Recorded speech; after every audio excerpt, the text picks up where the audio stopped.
The Family Life Kids Corner podcast is made possible by listeners like you. You know what, Joel? You're pretty cool for a brother. Thanks, Travis. You're pretty cool too, I guess. Oh, me? Nah, not as cool as you. Okay, what's up? You never compliment me this much without a reason.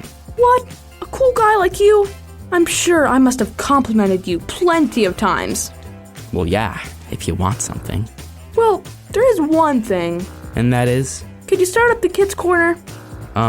Yeah, I was gonna do that anyway. Alright, I'm online. Let's see who's here. Looks like Ruben's on his Dewdrop Summit server. I'll send him an invite. Hey Brooke, you're late. Had to wrap up my hacking job. I figured you'd be at Club Ego by now. You know I don't like going there alone. Too many people. Right. How's the farm? You're not going to start teasing me about Dewdrop 2, are you? Of course not. If you like playing farm games, I think that's great. Are you ready? Yeah, I guess. Got the link? Sure. Here. Alright, let's find a clip. Maybe we can get into a Dynamo lobby. Hey everyone, what's going on? Oh, look who's here. Brookie and her sidekick. Oh, hey Jasmine. What are you doing here? You mean besides staying on top of the leaderboards? Whoa, look at that score. It's over 9,000. Yeah, pretty impressive if you ask anybody around here. You here to admire? We're here to play. You might be on the leaderboards now, but you've got competition. Sure. I bet you and Techno Farm Boy are my undoing. I play more than... Not interested. You're not the only serious gamer around here. You're talking to Viper Queen 13 after all. Save it for a gamer that cares. I got more hours than you on this server. And you're not on the leaderboard? Sounds like you have a skill issue. I think I'm going to log out now. Don't you dare.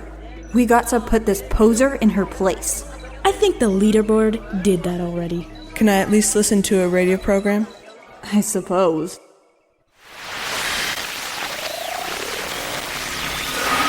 Hey kids, kind of quiet in here. Everything okay? Yeah, we're good. Just keeping up with social. Social, huh? They mean they've been looking at their phones all morning. We haven't just been looking at our phones. We've talked and stuff. Uh-huh. So, anything interesting happening today? Oh, not really. I went to a farm yesterday. Well, that sounds fun. Was it a school trip or something? Nah, Mom was visiting a friend. I see. Well, did you have fun? Yeah, they had goats and chickens and rabbits. It was great. We got to collect eggs and they even taught me how to milk a goat. Very neat. Neat? Cool. Oh, yeah, it was. What a loser. Excuse me? Oh, I wasn't talking about you guys. It's this girl from school. She's posting about the cheerleading squad. Apparently they're all besties with her now and she thinks it makes her special. Still, I don't think that's a kind thing to say about someone. But she's not here. Yeah, she'll never know. Not unless one of you guys tell her. Yeah, I don't think they know her. We're good. That may be the case, but whether she finds out what you think of her or not, that kind of attitude isn't very loving. Loving? I mean, I guess not. But if she doesn't know about it, why does it matter? She's obviously full of herself, right? I don't know if she is or not. But even if she was, does that really give you the right to treat her badly? Now then, why don't you girls put your phones away and join me and Ruben? But we didn't go to the farm. I meant we could listen to the radio together. Oh, okay.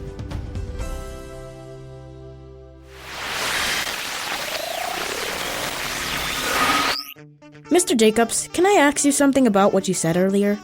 Sure, Jasmine. What did I say? Brooke was talking about that girl who thought she was better than everyone else because she was friends with a cheerleading squad and then... Well, I don't remember what exactly you said, but you made it seem like it was okay for her to act that way. Did I? That's not what I heard. I thought he just said you girls shouldn't be talking badly about her for it. Yeah, I think Ruben's right. Even though I don't really think it makes sense. Well, it seems we have some things that need clearing up. First off, I don't know if the person actually does feel like she's better than anyone else, and unless she comes right out and says it, you don't know it either. Well, yeah, but she has. Right, Brooke? I mean, it's not hard to figure that kind of stuff out without them coming out and saying it. Perhaps. But let me ask you something. If you had a group of popular people accept you as a friend, wouldn't you feel pretty good about it? Wouldn't you take pictures of yourself with them and put them online so everyone could see? I mean, that's not going to happen, so it's beside the point. I think I would. I think we all want to celebrate anything that makes us feel accepted and loved, so I don't think we can know what she thinks about anyone else from the pictures you've been looking at. The only thing we know is how we think of her. And if I remember correctly, I seem to remember words like loser being used to express some thoughts you had about her.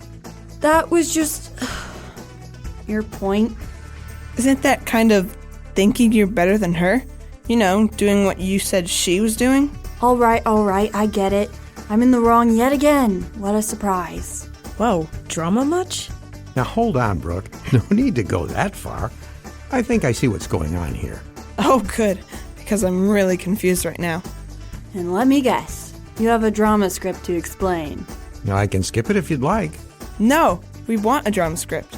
Yeah, I never get to be in those. Looks like we're going to do what everyone else wants. Let's just get this over with. I'll go get it then. And we'll listen to the radio.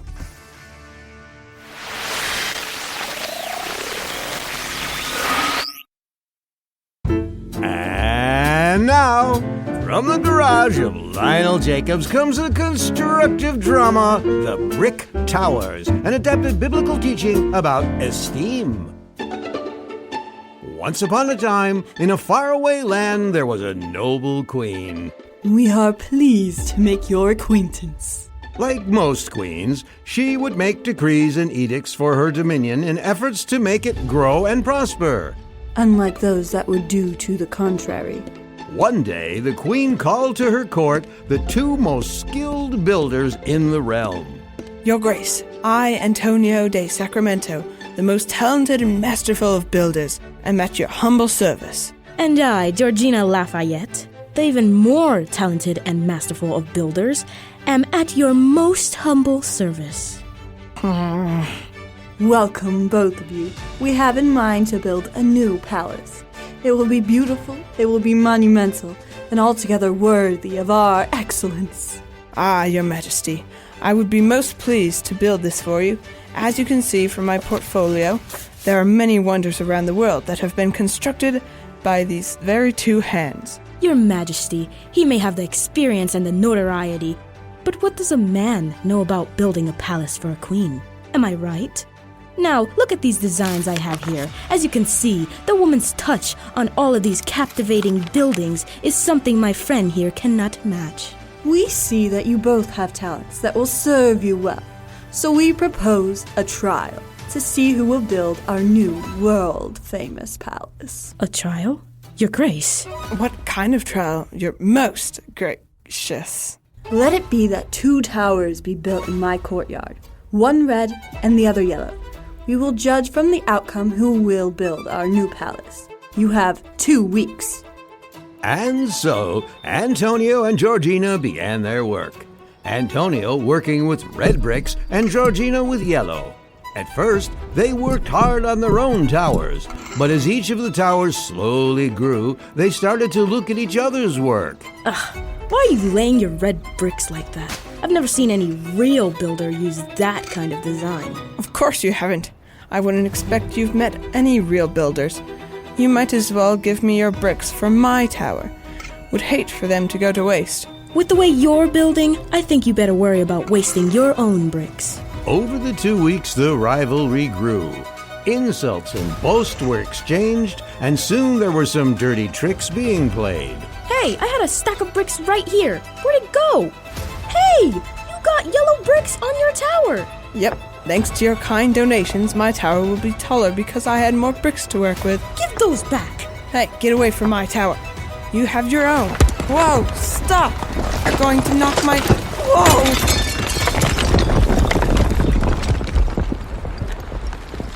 Way to go, genius. You knocked both our towers over. What in the realm is going on? What happened here? It's her fault. She knocked my tower over onto hers. You don't want someone sabotaging your palace, Your Majesty. He was stealing my bricks, see? His rubble pile is full of yellow. Silence! Perhaps you two should have considered that we were hoping you would work together on your towers. We had thought you, being great builders, would help each other make a beautiful work of art that displayed our majesty. But we see now it was not meant to be. So, which one of us is going to build your palace? Ha! Not one of you two, we can assure you. Let it be decreed that the third best builder in the realm will be building the new palace. Fenwick Van Penwick, you are hereby charged. Yay! What about us? We suggest you both start cleaning up this mess. The moral is that God wants us to show His love to each other by being encouraging, building others up so that they can succeed. When we obey God by doing this, not only do we make them look good, but we make Him look good too. But if we put others down to make ourselves look good, we are mistreating the very ones God has told us to love and taking away the glory only God deserves.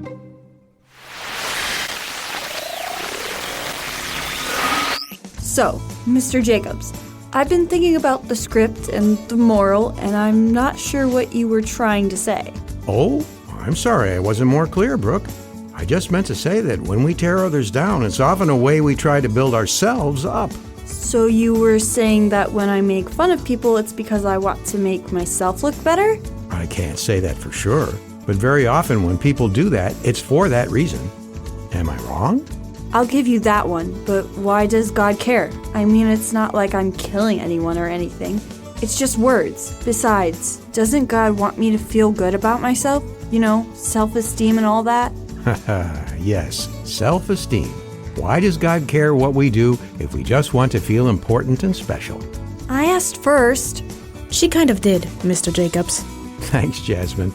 I think there's a right way to feel good about ourselves, and there's a wrong way.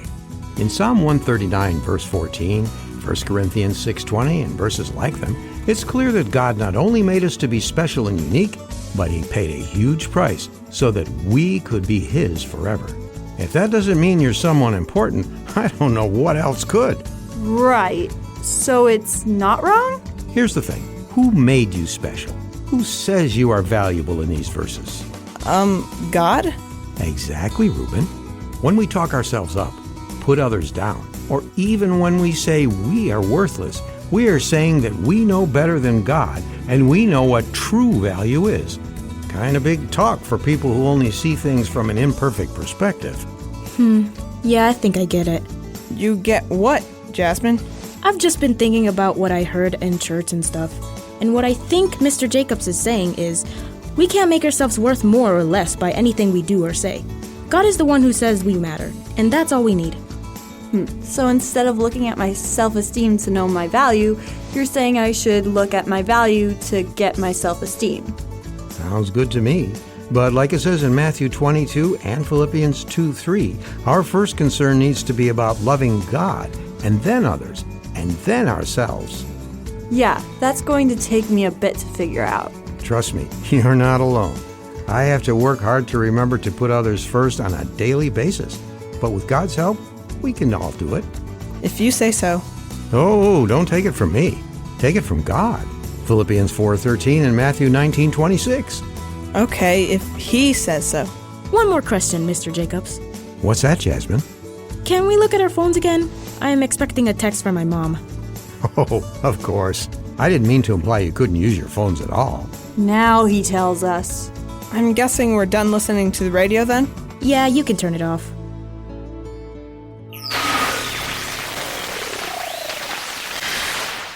Thanks for listening to the Kids Corner podcast. If you had fun listening, be sure to share it with your friends. And don't forget to hit that subscribe button so you can join us every week.